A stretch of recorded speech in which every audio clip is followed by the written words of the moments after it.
maybe we'll end with that.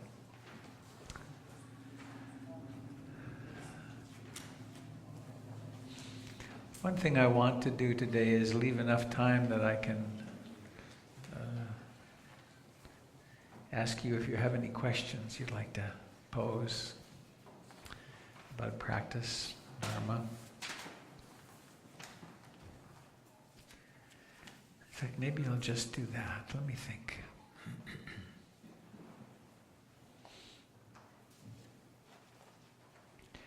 Let me just do that.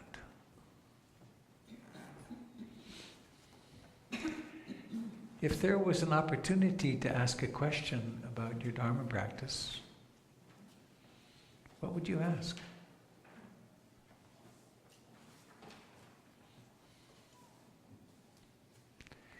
One of the things that happens when I'm giving talks, I come in on Sundays and I give a talk, and I'm not sure. There's so many interesting things about the Dharma, but sometimes I get the feeling that I wonder what people are really asking themselves. What are the real questions? So this could be an opportunity to ask that, and I will do my best to respond in a skillful way. So if you wish to do that, take this. This is a direct hand-me-down from the Buddha. It works. It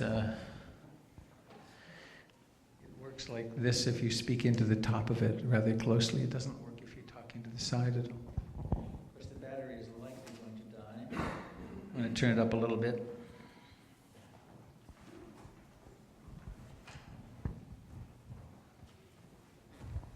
That should be better. What's better? So, anybody? Please. I don't have a problem with caffeine. I have a problem without it. That's true. That's good. This is a question I've been working on for a while, and last time I asked a question here, it was similar. And today you said that it's a delusion to think that anything lasts forever. And I was wondering if life is lived forever. Like, does life last forever? Does life last forever? Well, clearly individual lives don't last forever. What do you think? There's something within me that feels eternal. Something within that feels eternal.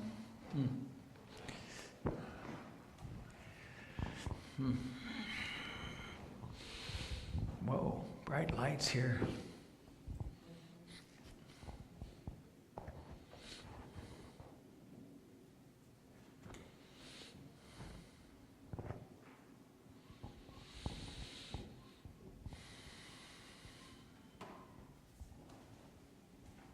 Well, I'm stumped. Who knows? Next.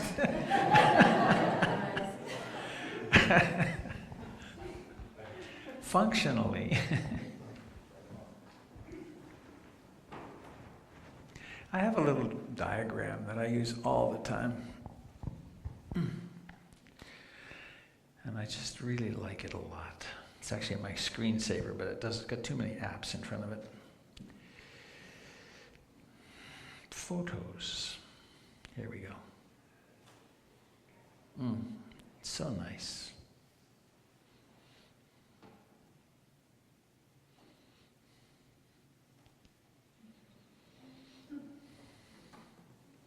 It's a little droplet. I could stand up. Little drop. You can do it in your teacup. Take your finger, get a little wet, drop. And the drop goes boink. It actually does it 8 to 10 times quickly. And I use this as a metaphor for myself that this is me. And I emerged out of the great ocean of being, just like our universe emerged out of the great ocean of being. 14.2 billion years ago, something happened and everything came out of nothing. What? It's so strange.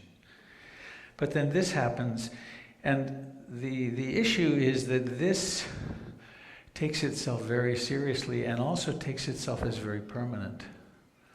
And it isn't. And a great deal, if not all of our suffering, arises from this problem of taking it as permanent. And so does something endure? Well, it would seem that that out of which the universe emerged endures. But it's not very personal. In some traditions they call it God, in others they call it Spider Mother. And it's a very mysterious thing, but I'm pretty convinced that this that I think of as me is a very temporary phenomenon. And the identification with it is a serious interference with loving and with happiness and with freedom, because there's a tremendous effort to defend this. And it's pretty unconscious and pretty demanding, which of course it needed to be in order to survive, right? The survival, watching Ruth Denison over the last 11 days of her life, she had a cataclysmic stroke. And then without any food or water, she lasted 11 days. And I watched life just holding on. It's quite remarkable how tenacious it is. So is that any help?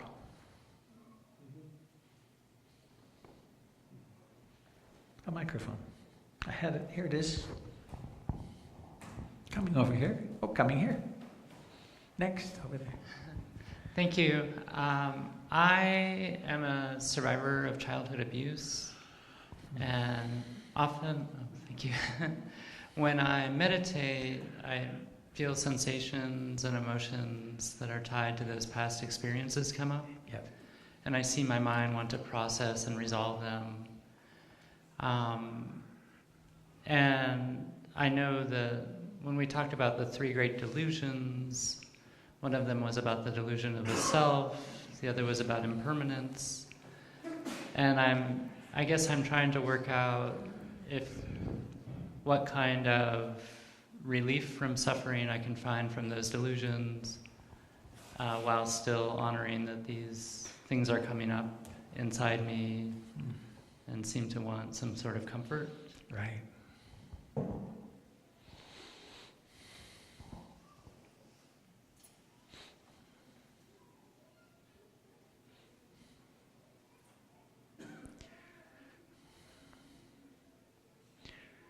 Seems to me that we can be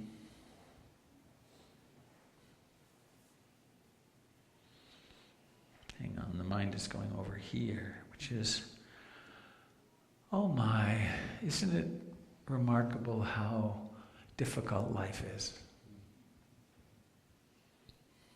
And sometimes we land in a family where we're neglected or intruded upon in some profound ways, which create, you know what espaliered trees are?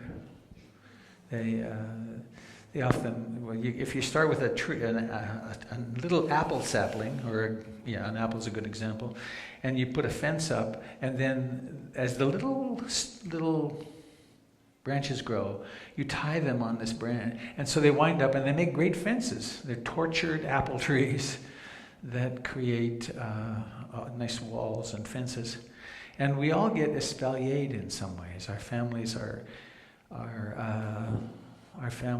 flawed. Our parents are flawed. And we're doing this bizarre nuclear family thing where we have two, oftentimes one person raising children, and it's pretty challenging. But anyway, one can say, there is a self, and I have a self, or one can say, there's not a self, and therefore the self doesn't exist, I don't need to pay attention to it, and both are wrong. Because that droplet exists. Your beautiful, precious, one-of-a-kind droplet exists, and she has had some serious espaliering. And so,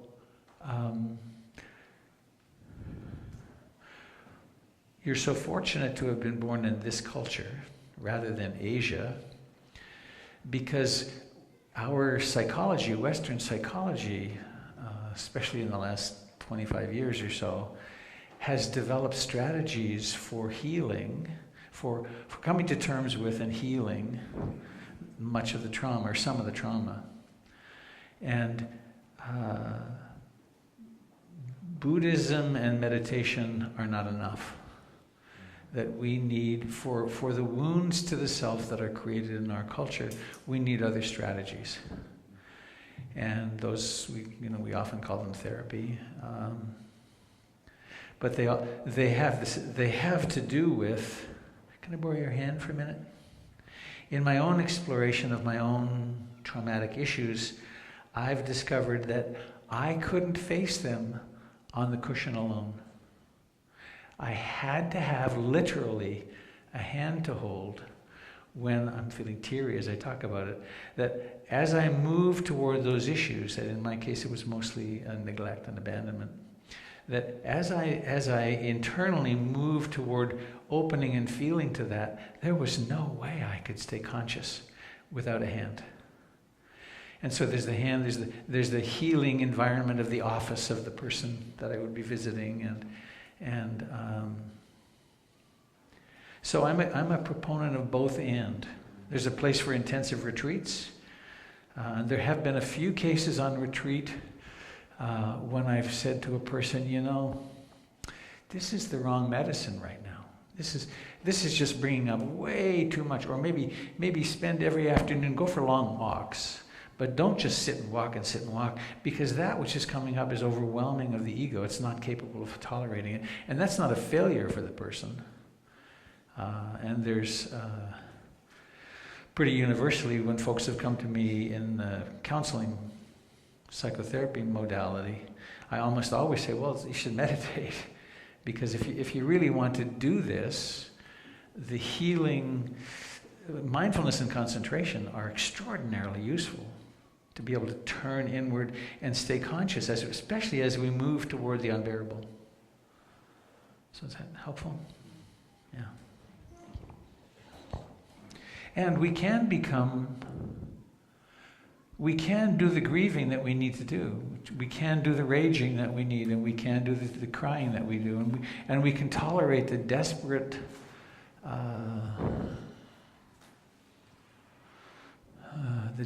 hopelessness, because that's not fundamentally who we are. We are that which is awake. We are the Buddha. Quite a task, though. Quite a task, but the alternative of pointless consumerism and all the other silly things that we do isn't very satisfying. It isn't very loving. Okay, thanks. A hand was here, please. Just a simple question. I'm curious about if you could speak about the role of intuition within this realm of Buddhism or awareness and consciousness. Great. Thank you. So intuition, if we're thinking about the three characteristics of existence: impermanence, unsatisfactoriness, and the emptiness of the self, or the self as process, we can reflect on it consciously. This is impermanent. Oh, this is impermanent. Oh, the day passes, the morning passes. These are all cognitive reflections. When we really get it, it's an intuitive understanding. It comes from outside. It comes from outside of that which we normally think we are. And also, if one reads the biographies of some of the great teachers, they have deep intuitions of, I should do this. Because at a certain point, the path always becomes completely personal. Right? The strategies that have worked for people before may be helpful, but often there comes an understanding of, It's happened for the Buddha, actually. Siddhartha, when he had worked with the jhana yogis, the concentration yogis, and then he fasted himself almost to death. And then he had this remembrance, when I was a child, I had this experience of sitting under the tree and letting my mind relax but stay awake. And so that was an intuitive moment. So if we think of intuition as coming from outside the ego, outside that our known self, then we're totally dependent upon it for anything new. So, yeah.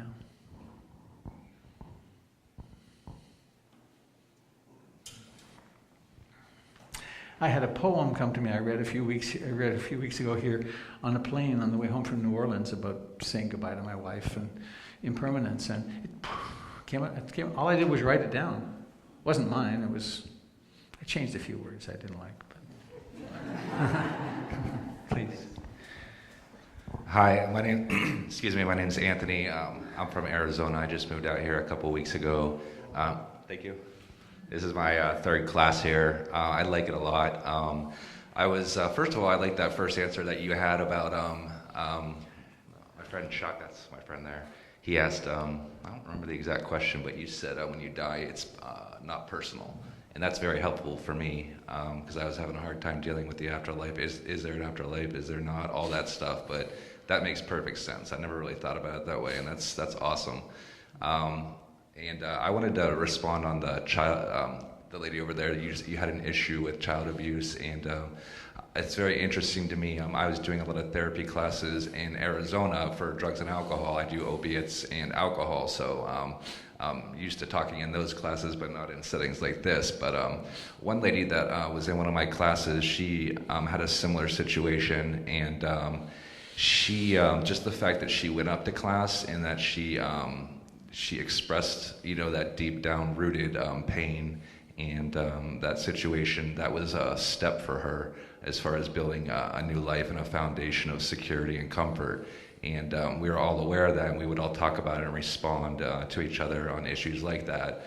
And then she did little things like she held a job, and despite her difficulties, and she would shiver and things like that, expressing all that real hard, deep stuff. So I think it's just very beneficial and helpful for me personally to go to classes like these. I think just the breathing, the technique is excellent for whatever problems or difficulties that you are going through. And I really like what you said about as far as psychiatrists and stuff like that in therapy sessions. I believe that you're not necessarily going to be like 100% full and satisfied, but there's options. And I think that's beautiful and wonderful. And I definitely think that places like these offer hope, real hope, and not just false hope. So, and I like the interaction aspect of it. So, great, thank you.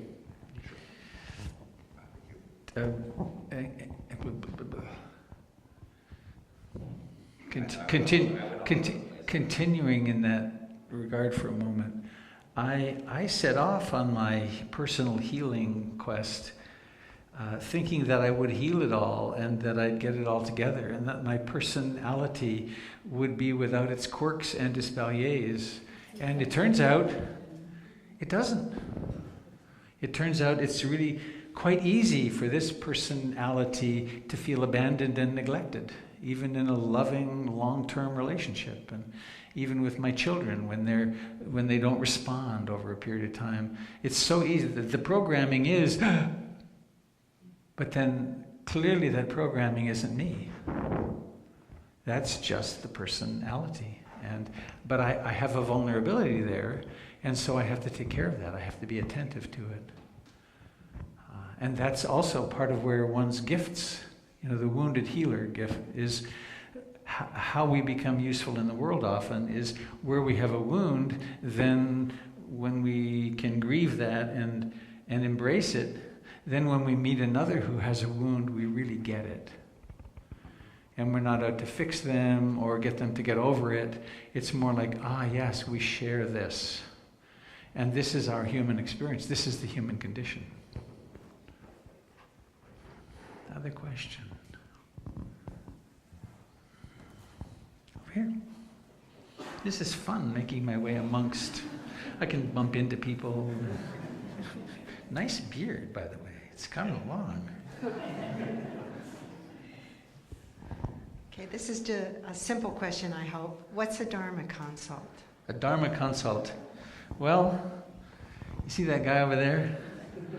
Or this woman here? Or where'd Gary go? That guy there?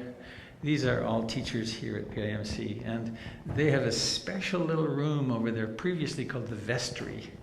And in there are 2 chairs. And if you have a question you'd like to ask and have a conversation about, that's what it is. Or if you sign up with Avi to see me, I have a little den over outside there, and we sit and talk about whatever we're talking about for half an hour. Yeah. That's a test, actually. So, can I read all this? We do the Tibetan thing, and what is your question? Inadequate question. Why are you wasting my time? Please. Cricket.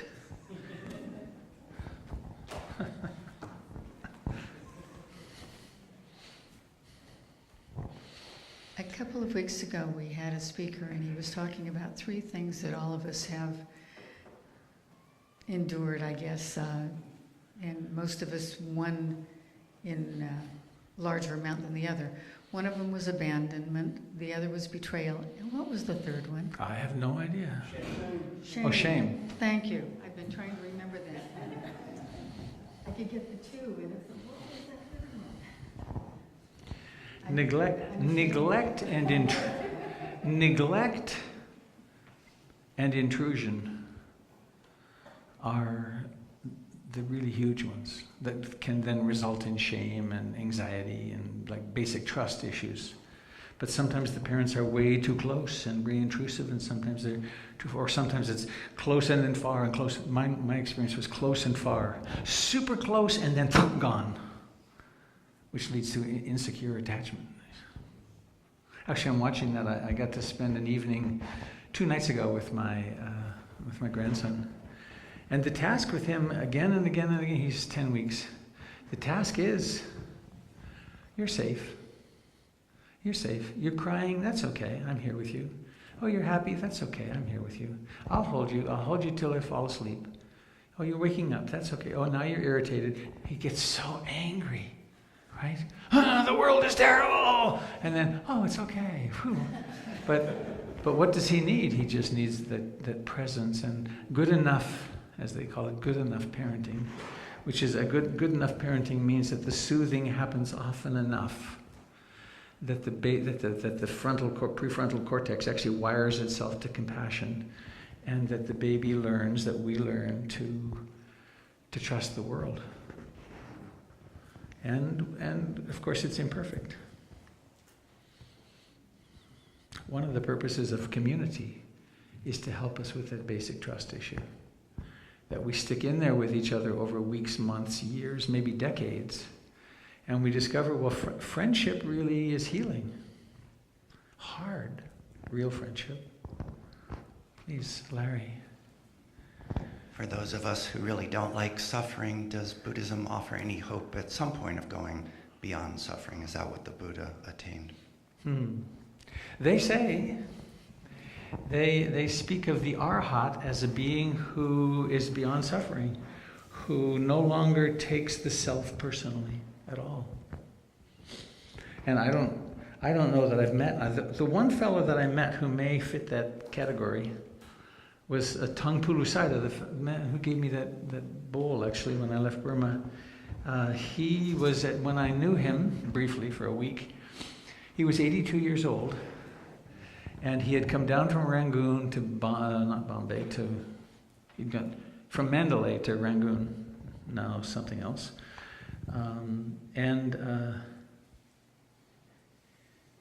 We all got up around 5 in the morning. He was there.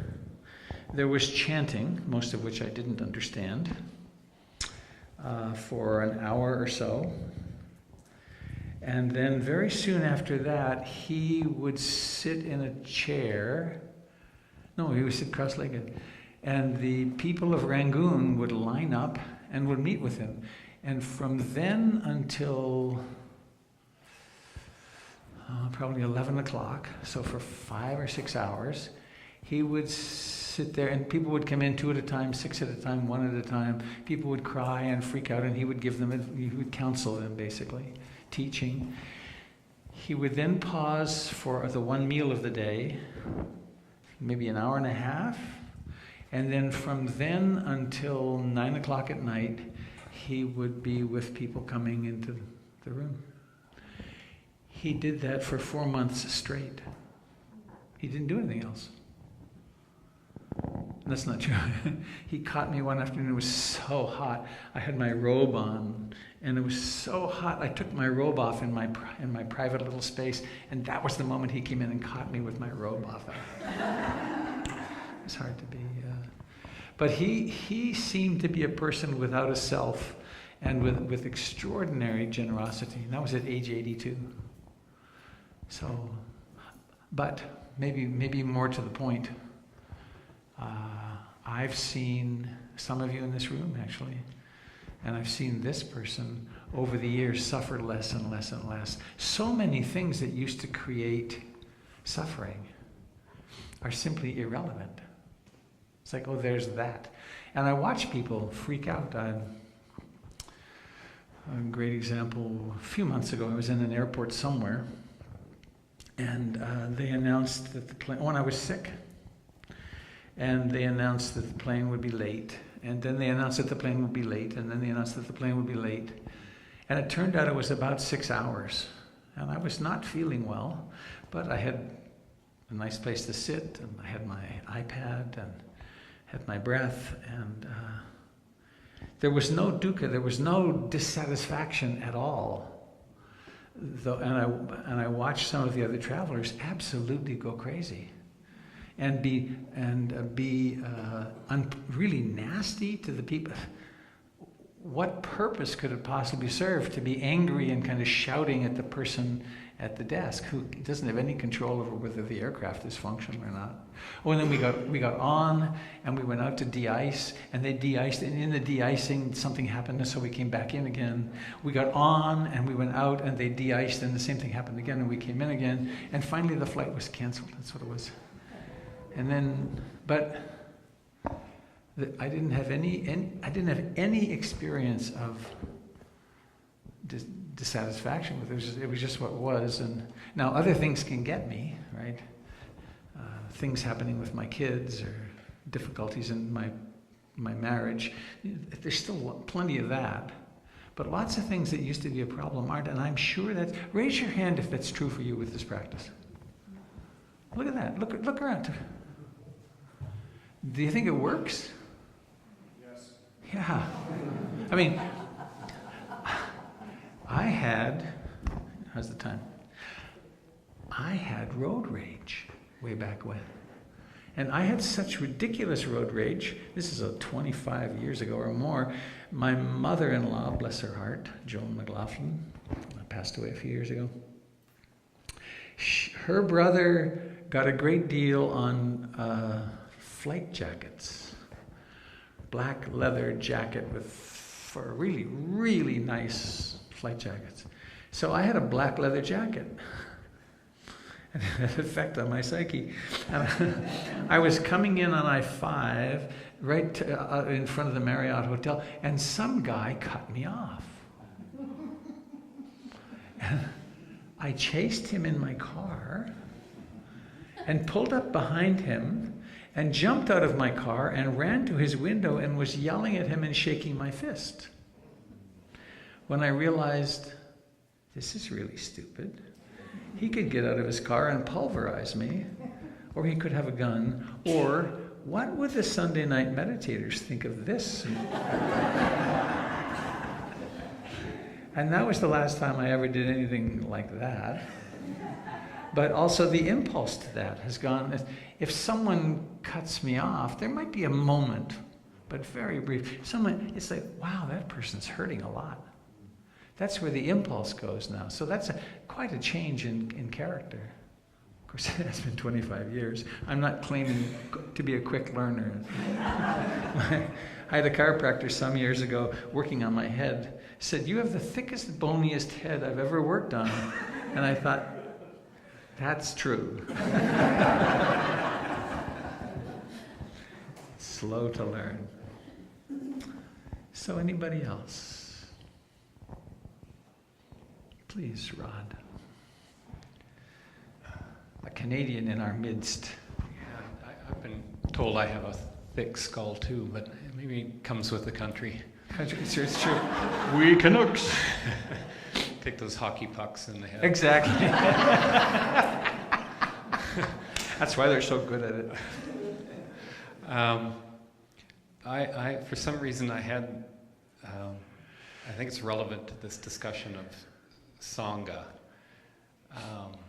And I'm interested in what the Buddha's idea of Sangha was. I've never heard any talk of that, any connection to the Buddha and people organization. And Buddhism always seems to me kind of vague and unstructured. And so community is a bit of a vague and unstructured phenomena. And, you know, when this was a church, I'm sure there was all kinds of layers of organization. And so I just bring this other little thing in that is in my head, and synchronistically, it's a guy named A.S. Neal that ran one of the most successful schools ever called Summerhill. And he had two kind of arms to his success that he discussed in a book 25 years after the fact. And looking back in retrospect, he said it wasn't the counseling that I used to think was the key to my success. The kids would come in for fireside counseling in the evenings, and he thought this was the big point. He said it was actually that they were allowed to set up their own government, and that they were encouraged, 6 years old to 16 years old, to govern themselves and completely on their own. And when they had trouble, they would come to a teacher and say, well, we're not getting this quite right, how do we do this? But it was theirs. And he said that was the key that made his school successful. And I see that I'm not quite articulating the relevance to what's happening here in PIMC, but anyhow, I'll give that to you. Okay. Thank you. Next. Well, there's lots of structure in Buddhism, lots of structure in early Buddhism, but the Buddha's community, people banded together, lived together. Tons of rules. For the Theravadan monk, there's 228 basic rules. There's many beyond that.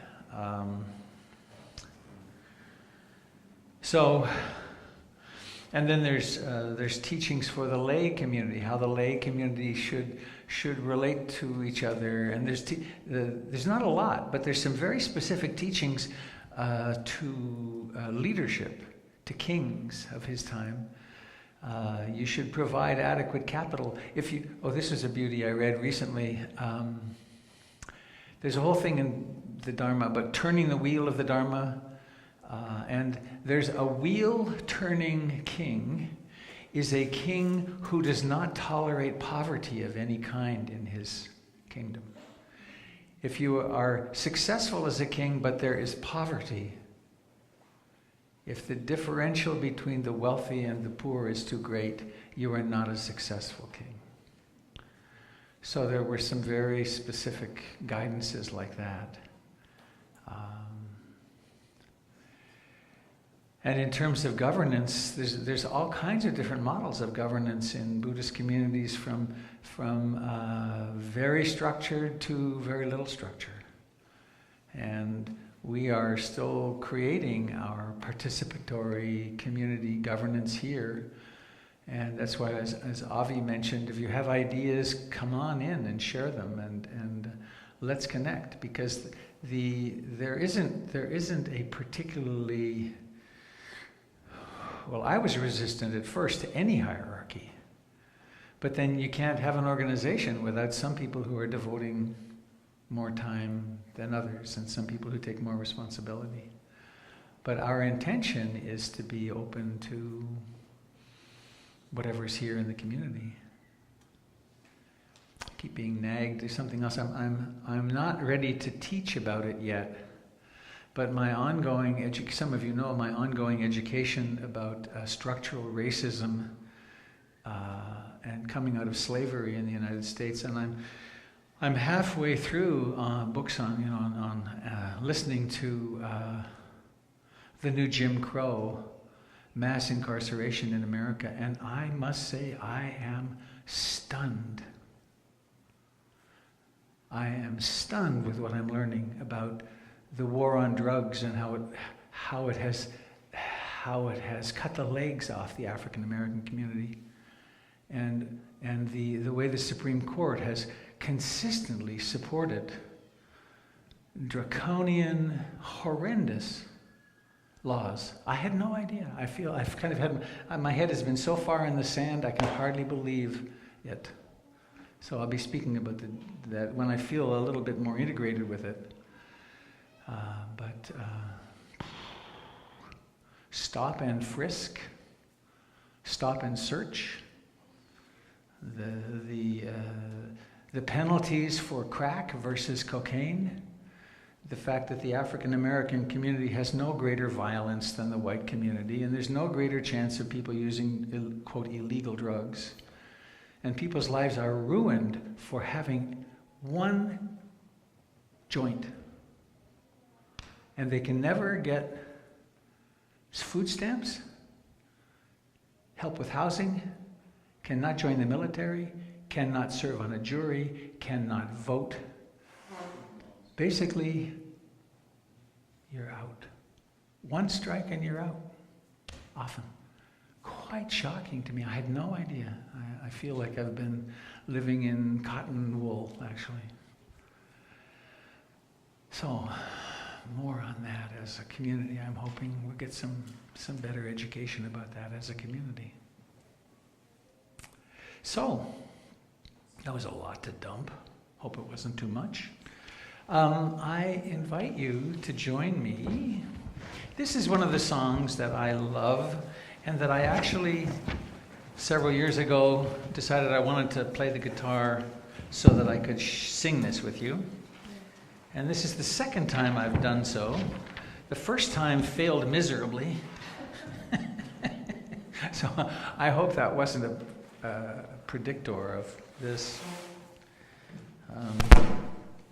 That was a while ago. Kate Wolf. So there is this, we are doing the practice of insight meditation, of insight into the nature of reality, impermanence, and so on. But why? And what's the real vehicle? And I think the real vehicle is love. That if we don't, it's Guy Armstrong, who's a teacher at Spirit Rock, who I was told recently, he's not so much talking about mindfulness now as intimacy, because mindfulness has been used in so many ways. What does it mean? And to be intimate with life, to be intimate with our own direct experience, is to be present, right? And that's love. There's room for everything. And so this is a song by Kate Wolf that speaks of that reality of love. Let's see how we can do with it.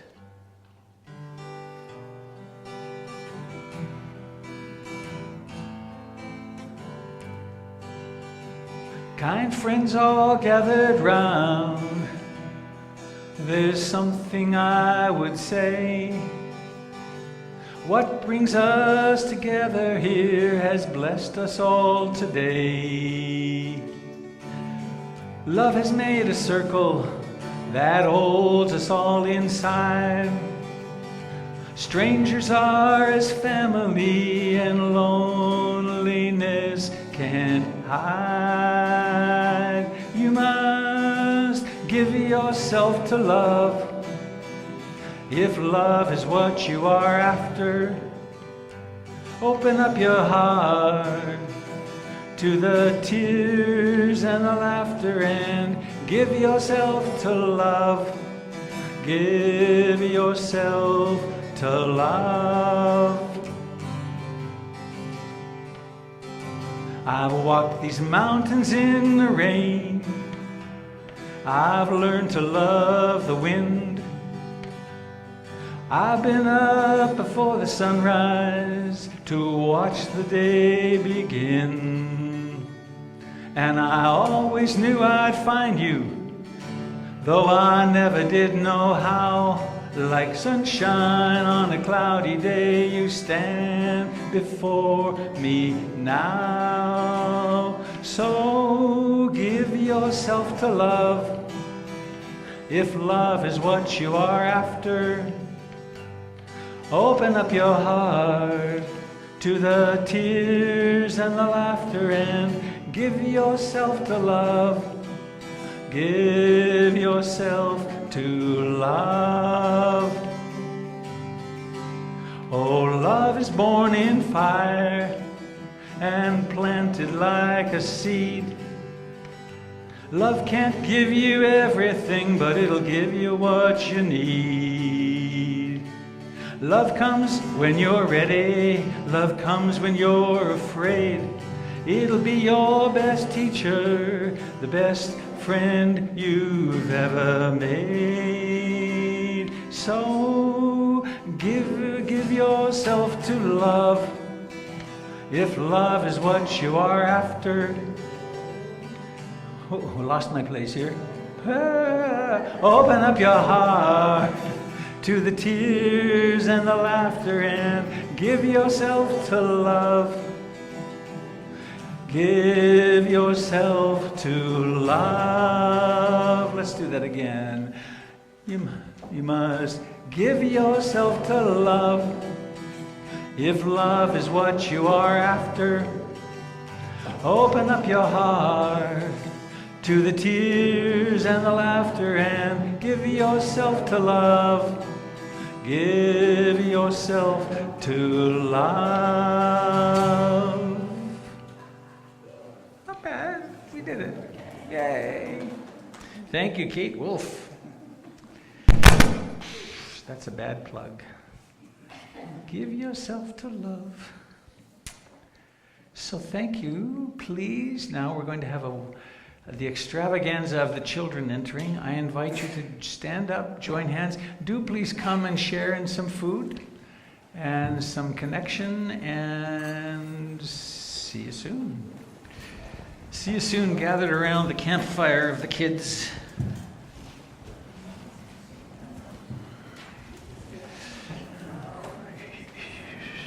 Oh, good, yeah. I think, is it not there?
There we go. Please find a hand to hold. May I hold your hand? Thank you. You guys have been outside. That's a cold hand.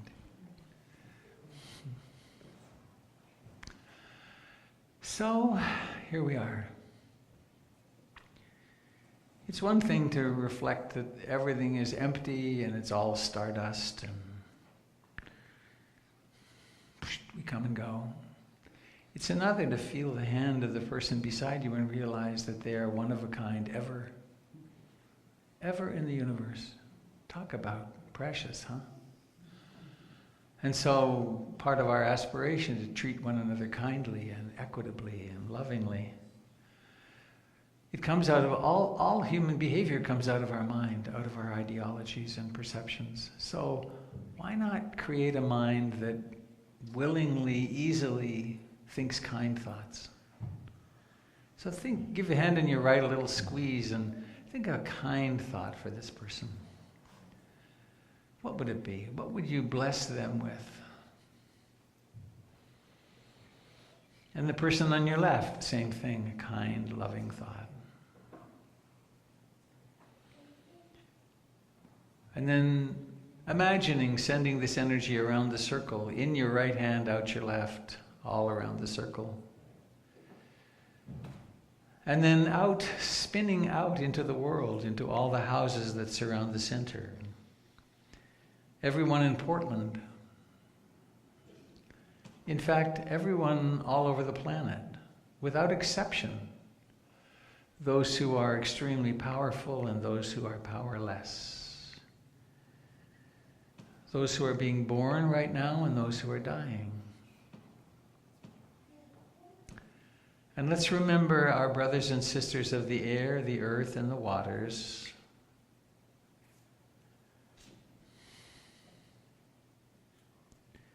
Our friends who fly, who crawl, who run on hooves, who swim in the oceans and lakes, who crawl underground. We're one big, living, mysterious phenomenon. And so now, time to do something a little out of the ordinary. This is Monica's last day. And Eric's not first, but tuning in. So, Monica, we have a little present for you, which we'd like you to open right now. Monica's been with us. How long has it you've been with us? A year and a half, yeah. I'm only going to ask you to say something if you want.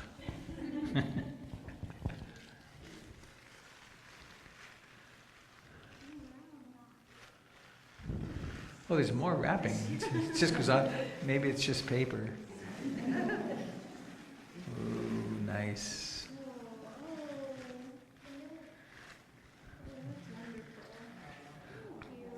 Would you like to give it here? I'll put this so you can make it ring.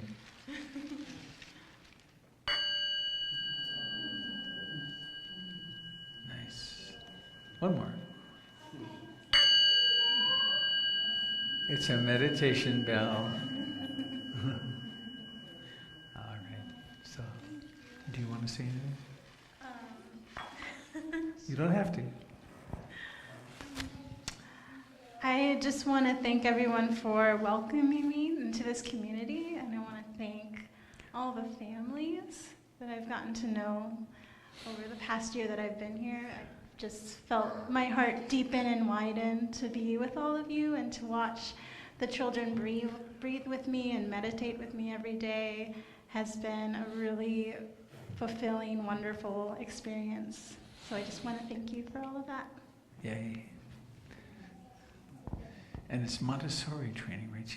No, Waldorf. Monica's going on to Waldorf training, and she's certainly suited for that. Thank you for bringing your beautiful big heart to us. Hey, Robert, could I put in a word? So there is banana cake in Monica's honor down at the potluck, so I invite all of you to come and slice the banana cake, and hopefully nobody, especially Monica, is allergic to bananas. and it has gluten in it. Sorry, that's the best I could do. So, do we have young singers to do our final blessing?